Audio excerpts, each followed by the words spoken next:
Brittany Murphy passed away this past weekend at the age of 32. Apparently she had cardiac arrest and heart failure, so she was rushed to the hospital after her mother discovered her body, and she was unresponsive.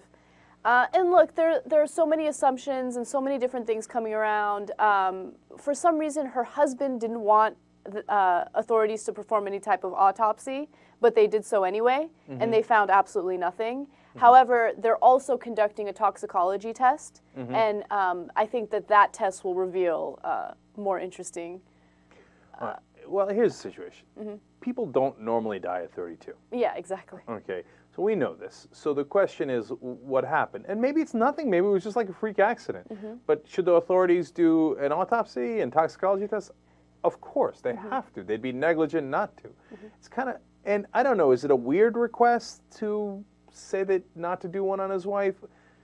It's a little weird. On the other hand, you know, I can understand it too. Maybe look, some people are saying she had drug problems, right? Let's keep it real, right? Now, if that's the case and you want to keep that private and you don't want that getting in the press, I get that, you know? And obviously he's in a tough situation. His wife just died.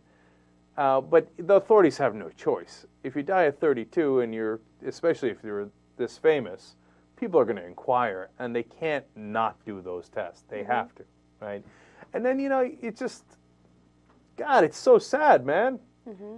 And now there's a million rumors. Was she anorexic? Was it the drugs? Was it the husband? Was it the prescription painkillers, et cetera, et cetera? And there's no end to it, right? And we don't know, and we'll find out eventually, right? But the bottom line is I liked her. I don't know, and I feel I didn't see this one coming. And yeah, I didn't see this one coming either. And I think that's one of the reasons why we're handling this story so different. Because, I mean, we've had a lot of celebrities pass away in the past, and we didn't know for sure whether or not it was drug-related, but we were quick to jump on the gun and say that it was drug-related. But there was more evidence in those cases. Heath Ledger, who I love, but there was a ton of evidence that it was drug-related, right from the get-go. Here, there's not as much evidence. That's part of it. You see what I'm saying? Yeah. You're not buying it? No. Like, what do you think it is? I'm going to tell you, I'm going to be 100% honest, okay? In the back of my mind, I'm thinking, absolutely drugs. There's no question about it. But I feel bad saying it because I liked her so much. Like, she didn't live like a Lindsay Lohan type lifestyle. She, you know, seemed as far so as we know. As far as we know. I mean, she was really good about staying out of the press. She wasn't a paparazzi whore.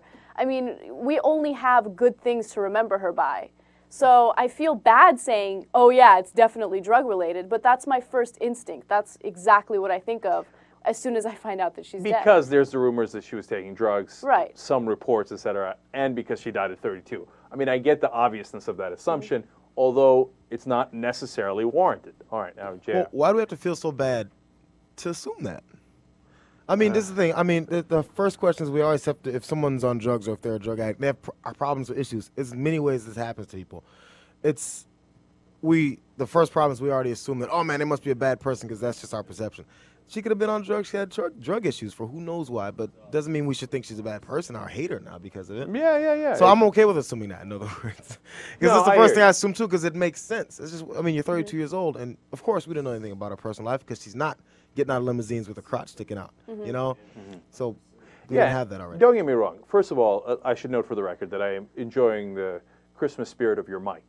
Okay, then number two, yeah, and you know, it's, you know, we say we like her, right? But we don't know her, right? Yeah. We just like her in the movies. We like her based on what we've seen of her. Yeah, I mean, and look, we don't know who Lindsay Lohan is either, but we dislike her because of what we've seen of her. No, but there's more evidence there. Do you see what I'm saying? With Britney, who knows? Maybe she's a good person, maybe she's a bad person. And what JR is saying, point number three, just because maybe even if it was drugs, doesn't mean she's a bad person. It means that she, you know, was in that situation, and it's sad, and it's tragic, and it's et cetera, et cetera. Look, I'll keep it real, too. I mean, I liked her because she was hot, okay? And no, I'm serious. And she had that raspy voice, and it was sexy, et cetera, et cetera. Why else did I like her?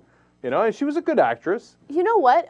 There's one other thing that I learned about her. I mean, you learn about these celebrities after they pass away. She actually sang in a Paul Oakenfold remix.